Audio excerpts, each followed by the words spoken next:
Oi, pessoal. Seguindo então, a gente vai concluir a implementação concorrente do problema aqui de somar elementos de um vetor. Só recapitulando, nós, no último vídeo, nós construímos a função que cada thread vai executar. Então, consideramos a estratégia de dar um bloco contínuo para cada thread, e por isso a gente criou uma opção de variáveis aqui. Primeiro, o identificador da thread, que é, então, o único argumento que a gente vai receber, que vai identificar qual parte, a partir dele, né, vamos identificar qual bloco do vetor a thread vai processar. Então, aqui, recapitulando, usei uma outra estratégia, ao invés de passar o ponteiro lá do argumento, né, endereço do argumento, eu passei o argumento por valor, então estou fazendo um typecast direto aqui de long int, né, que seria de ponteiro, que está vindo ponteiro para void, para long int, porque lá na main eu vou usar essa estratégia de passar diretamente o valor e não endereço, tá? Só porque isso aqui é mais, fica mais simples, e a gente resolve o warning usando long int, né? Por isso até eu estou usando long int, que não seria necessário, mas só para eu ficar com o mesmo tamanho de byte, tá? Long int tem 8 bytes e endereço, variáveis do tipo endereço, que são os ponteiros na minha máquina, tem 8 bytes. A gente, então, criamos uma variável local long int também, mas aqui especificamente porque eu estou considerando que o meu vetor pode dar, a soma pode estar muito grande, então essa variável vai ser a variável que a thread vai preencher com a sua soma local, começa em 0. Tamanho do bloco, então a gente faz uma divisão inteira de dimensão pelo número de threads, e aí pega quantos elementos cada thread vai processar. Com essa informação, o identificador da thread, eu consigo determinar em qual ponto do vetor cada thread começa, usando o identificador vezes o tamanho do bloco. Então, todas as threads vão enxergar o mesmo vetor que está aqui que está na área global, mas eu indico a partir de que ponto ela começa a soma com essa variável ini. Que a variável fim vai terminar em que ponto ela termina, né? E aí, basicamente, fim é o ini mais tamanho do bloco, mas a gente faz um tratamento especial para o caso da divisão aqui inteira não dar exata, eu ter resto, né? Essa aqui é uma divisão inteira, vai dar uma parte, vai sobrar um resto. Se sobrar resto, eu estou deixando esse resto para a última thread. Então, eu faço essa pergunta aqui, caso eu seja a última thread, que é o que eu estou perguntando aqui, o meu fim é necessariamente a dimensão, né? Então, eu fico responsável por processar o que sobrar. Como eu falei, aqui a gente não vai ter um número de threads muito grandes comparado ao número de elementos do vetor, então essa sobra vai ser relativamente muito pequena, não vai dar um impacto muito significativo aqui em termos de carga de tarefa, de trabalho para as threads, tá? Para a última thread. Por fim, a gente faz a soma aqui, né, local, então, andando nesse trecho do código do vetor que ficou responsável essa thread ficou responsável, guarda nessa variável local, e aí usamos aqui o pthread exit pela primeira vez, passando um resultado que vai ser, então, recuperado lá no pthread join, tá? Aqui também eu estou usando a passagem por valor, né? Embora o argumento seja ponteiro para void, eu não transformei, né, não estou pegando meu argumento como ponteiro, eu estou pegando o próprio valor soma local, o fato dele ser long int vai facilitar o typecast, né, porque são tamanhos iguais novamente, né, e aí fazendo um typecast direto para ponteiro para void. Então, vamos lá, a gente precisa criar as threads, né, para criar as threads, aqui eu já tinha um valor, deixa eu apagar isso, já coloquei aqui, né, um vetor de identificadores de thread, tá? E do tipo pthread-t, ok? Então, vamos lá, soma concorrente dos elementos, criar as threads. Antes de criar as threads, vamos fazer a alocação desse vetor, né, de identificadores. Então, tid, eu passei ele como ponteiro, então faço o typecast aqui para ponteiro, para pthread_t, e aí eu vou criar, vou chamar a função malloc, passando sizeof de pthread_t, opa, de janela,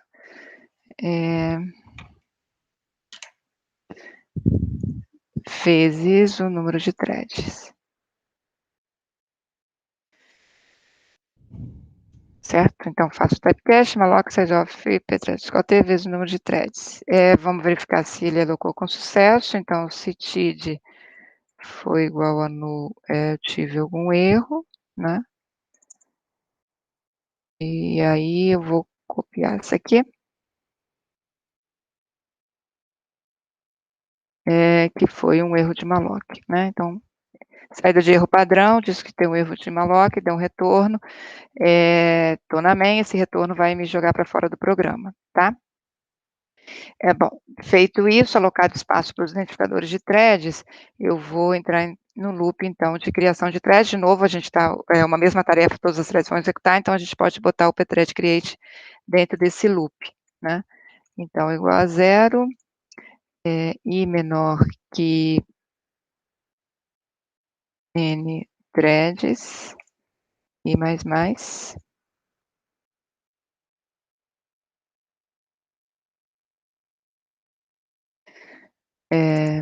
Então, aqui a gente vai chamar pthread create. O que que nós temos aqui? Identificador da thread, primeiro argumento, então vai ser o tid mais i, então lembrando que eu estou usando aqui, tid é uma variável que é ponteiro, já guarda endereço, quando eu somo de i, eu estou fazendo aritmética de ponteiro, ele está andando um elemento a mais, né, quer dizer, i elementos à frente no meu vetor de tid. Quando i é zero, é o próprio endereço de tid, que é o endereço do primeiro byte, no primeiro elemento, né? Quando o i for 1, ele vai fazer tid mais 1, que significa o próximo elemento da minha sequência, né? Então, vai para, se o meu endereço aqui tem 8 bytes, na verdade, ele vai andar 8 bytes e vai dar o endereço do byte ali nessa posição, que é onde começa o segundo elemento aqui do meu vetor de identificadores de thread. Então, como isso é passagem por referência, esse valor, ele sai alterado, estou passando o próprio endereço, né? Que é tid mais i, é um valor de endereço. Não passa atributos, a tarefa tem esse nome, a função que as threads vão executar é a função tarefa, e aqui eu vou passar o argumento, então aqui eu tenho uma variação do que a gente tem feito até aqui, eu não vou passar endereço, não aloquei espaço para um vetor de identificadores locais, tá? Então, eu vou passar direto por valor, vou usar o próprio i, tá? Fazendo assim é possível, quer dizer, de novo, aqui, na verdade, para eu não ter nenhum tipo de warning, eu tenho que colocar isso aqui como long int, né, como eu falei com vocês, porque aí o tipo long int na minha máquina tem 8 bytes, o tipo endereço, que é o ponteiro para void, tem 8 bytes, ele vai fazer esse typecast sem reclamar, tá? E aí eu estou passando o próprio valor de i por valor, né? Ele vai ser guardado e quando a thread for executar, ela vai ter o valor de i que eu passei no momento que eu chamei o pthread create, né? Então, para a primeira thread o i vai 0, para a segunda thread o i vai 1, e assim sucessivamente. Se eu pensasse em passar aqui, não, vou voltar esse para int, vou passar endereço de i, porque aí vira endereço, né, ponteiro de endereço de inteiro para ponteiro para void, não vai ter o warning. Aí eu posso ter problema, porque se eu passo endereço de i, eu estou passando endereço de uma variável local. Então, todas as threads vão enxergar a mesma variável. Se todas começarem depois que a main terminou de criar todas as threads, eu vou ter o valor de i no final, né? Que vai ser o número de threads menos 1, e todas vão ter o mesmo identificador, né? Então, ou eu passo o valor de i, como eu estou fazendo aqui, usando o long int, ou eu crio um vetor de identificadores locais, aloco espaço e passo o endereço separado para cada thread, como a gente fez nos exemplos anteriores, né? Estou usando uma outra forma aqui. Vamos testar se a função, se pthread create teve êxito, então, lembrando, ela retorna 0 se tudo correu bem, e valor diferente de 0 se deu algum erro, então, se eu faço if pthread create, ele só vai avaliar true se tiver ocorrido algum erro, e aí eu vou copiar aqui também, eu vou expor aqui na saída padrão que houve um erro, fechando aqui, e só que esse erro vai ser de pthread create. Certo? E aí vou botar um return 3, tá?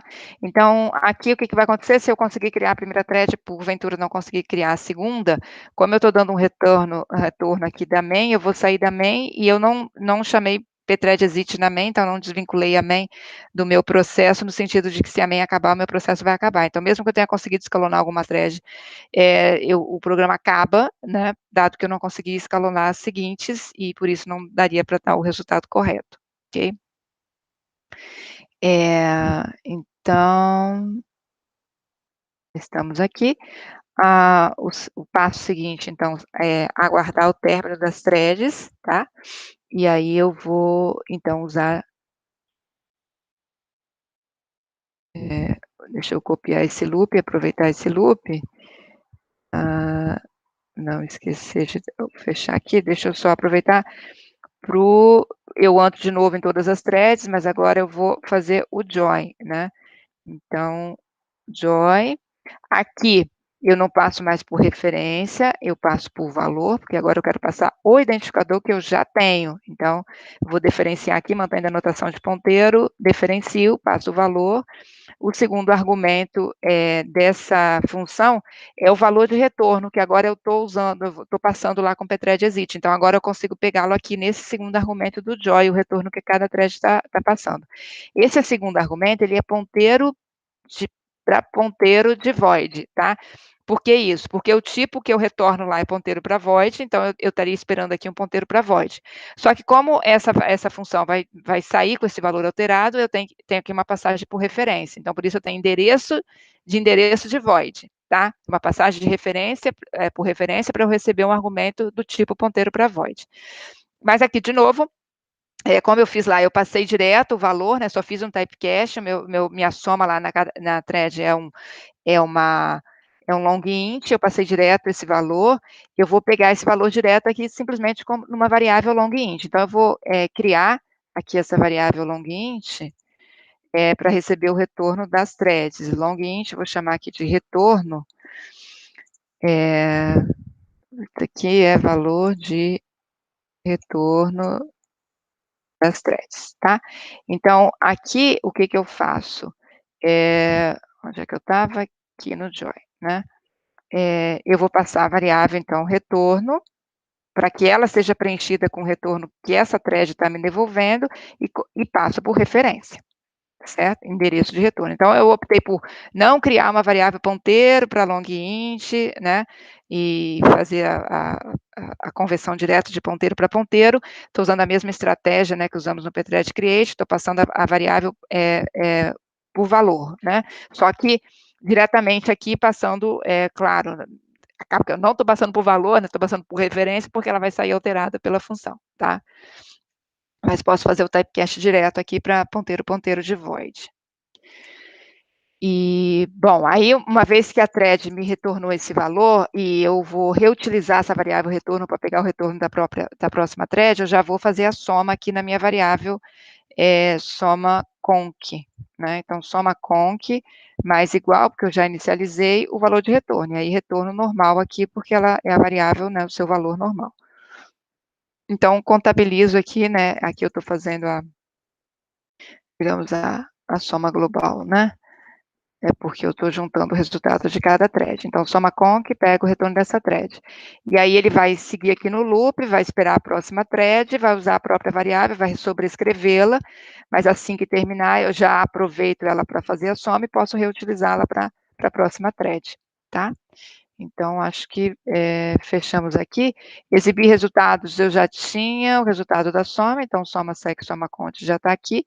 Deixa eu não me esquecer de colocar o free de TID, né, que é o vetor que a gente alocou aqui para os identificadores das threads, e o que falta é só fazer a tomada de tempo, né, dessa parte concorrente.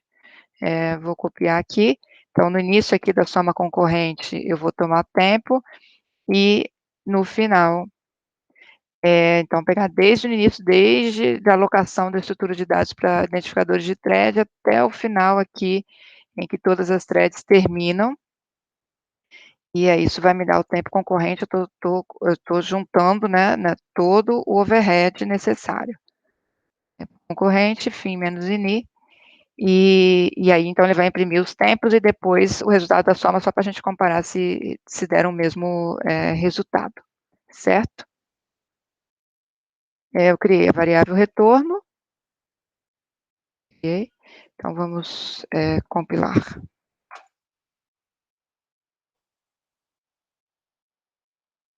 Joia. Eu vou chamar aqui soma, né, ao invés de dimensão do vetor.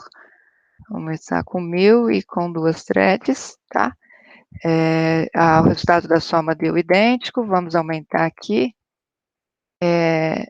com 2 threads, tá ok? Se eu faço com uma, tá dando a mesma soma, né? Se eu faço com 3, Só para testar aqui um pouco do resultado, né. Se eu faço com 10 threads, ok, se eu faço com 9, sempre dando o mesmo resultado, aumenta aqui um pouco, tá. Então, meio um pouco de testes para ver que o resultado estava batendo. Agora eu vou me preocupar um pouco com o desempenho, né. Então vou aumentar aqui a minha carga, vou fazer com uma thread, já tem um tempinho aqui um pouco maior, tempo sequencial um pouquinho menor que o concorrente, né. Deixa eu já aumentar aqui.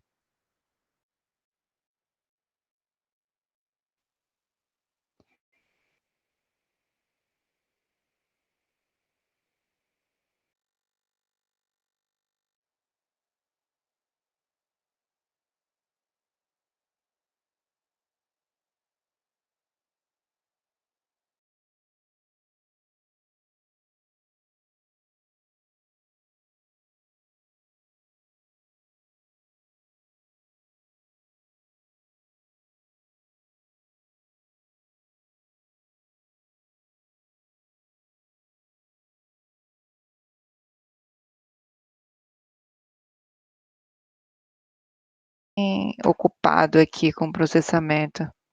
Acho que exagerei um pouco na dose aqui. Eh, Deixa eu voltar.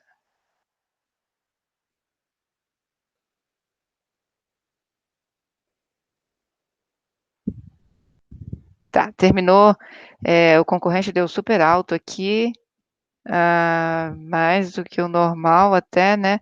Deixa eu ligar aqui o H-top, que aí eu queria tentar mostrar para vocês, aproveitar aqui. Eh Bom, eu na verdade eu continuo como eu estou usando o Meet para gravar, eu continuo com aquela questão que eu estou com bastante processamento aqui relativamente, tá. Mas vamos tentar ver se dá para a gente observar alguma coisa, vocês depois podem observar aí, tá. Deixa eu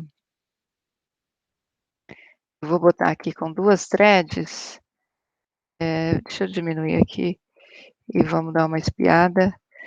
Eh, Bom, ele aqui nem está mostrando o programa. Eh não vai dar para visualizar muita coisa aqui, já terminou. Vamos ver, com 2 threads aqui, concorrente deu bem alto. Deixa eu vou cortar aqui o top, depois vocês observam na execução de vocês. Deixa eu só ver assim, vamos executar aqui de novo. Hã, tá dando bem alto aqui, né, o concorrente. Eu acho que o Meet está me atrapalhando aqui também, né, porque quando eu faço sem o Meet os resultados dão um pouco diferentes. Vou aumentar mais um pouquinho e deixar rolar. Quer dizer, o que está acontecendo é que, aquela história que a gente viu na aula síncrona, né, o Meet tá demandando muito processamento,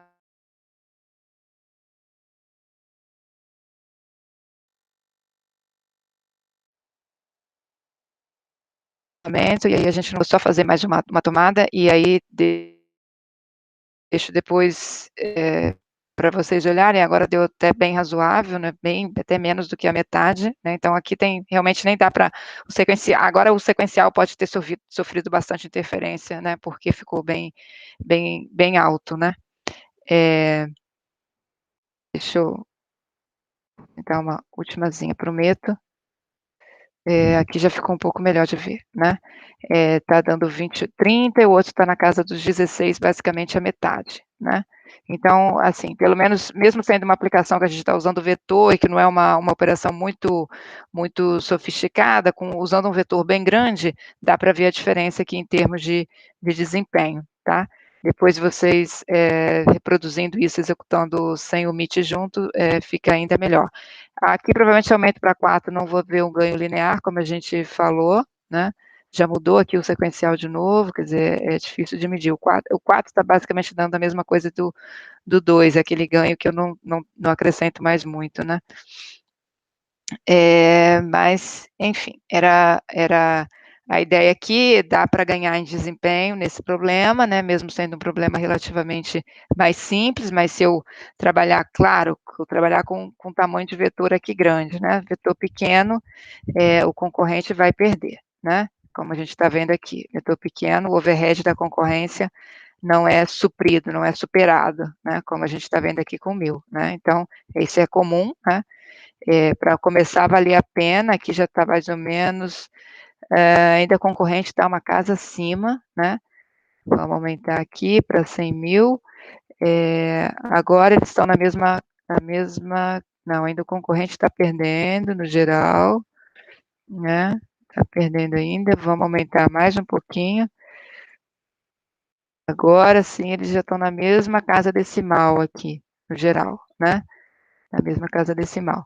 Então se eu aumento mais um pouco, aí que eu começo a ver a diferença, aqui o concorrente começa a ganhar. Então esse é uma situação, bem normal aqui, né, que a gente começa, faço uma versão concorrente sequencial, se o meu conjunto de dados, que vai demandar processamento é relativamente pequeno, só o overhead que eu tenho de criação, de esperar threads, etc., de chamada de função, especialmente nesse caso, né, em que o sequencial aqui está muito simples, é muito direto, né, é um for simplesinho aqui, o concorrente, repara, tem toda uma questão, tem alocação, tem a loop aqui para chamada de função, vai ter né, mudar contexto para as threads, depois tem join, a gente está medindo tudo isso, né? Então tem um bocado de overhead aqui. Então, a partir de uma certa dimensão, é que a gente começa a ter chance de ganhar com o concorrente, e ainda dependendo de como a máquina está disponível para a gente. Quanto mais a gente aumenta a dimensão, mais chance a gente tem de ganhar, né? Aqui ele está mais ou menos igual, voltou a ganhar pouco. Vamos aumentar mais uma casa decimal de novo. Agora eu fiquei, né? Dá 0,17, 0,62, mas eu estou com muita interferência aqui de MIT, né? Mas já dá para observar um ganho do caso concorrente. Então, isso é a situação. Eu não vou, aquela história, não vale a pena eu fazer um programa para concorrente, se mesmo que eu tenha a possibilidade de concorrência, mas o meu conjunto de dados é pequeno, né? Eu vou estar piorando a situação ao invés de melhorar. Mas se meu dado, né, tem uma certa proporção um pouco maior, eu posso ter chance de ganhar. Esse tipo de problema, obviamente, vai, né, não é o caso de eu fazer um programa inteiro só para calcular a soma de um vetor. Esse tipo de processamento em vetor, em matriz, pode ser que aconteça dele aparecer dentro de uma aplicação maior, né? Esse tipo de situação em que, como eu falei com vocês, a concorrência ela não precisa abarcar todo o sentido, né, toda a parte de processamento da minha aplicação, ela pode pegar pedaços internos, né? Então eu posso, por exemplo, numa aplicação maior, ter lá momentos em que eu tenho que fazer algum tipo de processamento sobre os dados de um grande vetor, de uma grande matriz, e aí eu vou pensar pontualmente na concorrência ali, né? E às vezes, como isso pode se repetir, eu tenho que fazer isso mais de uma vez dentro da aplicação, quer dizer, esse ganho vai ser ainda maior. Se eu puder reutilizar as threads, melhor ainda, né, no sentido de não precisar criar e fazer join. Mas eu só pegar, eu crio, disparo a tarefa, a thread me dá o resultado, ela fica lá esperando para eu passar a próxima tarefa, tá? A gente depois vai trabalhar com esse padrão também, né, que a gente chama de bolsa de tarefa. A thread fica ali esperando e uma nova tarefa e não preciso criar e recriar toda vez, tá? Então é isso. Fecho aqui. Obrigada, gente.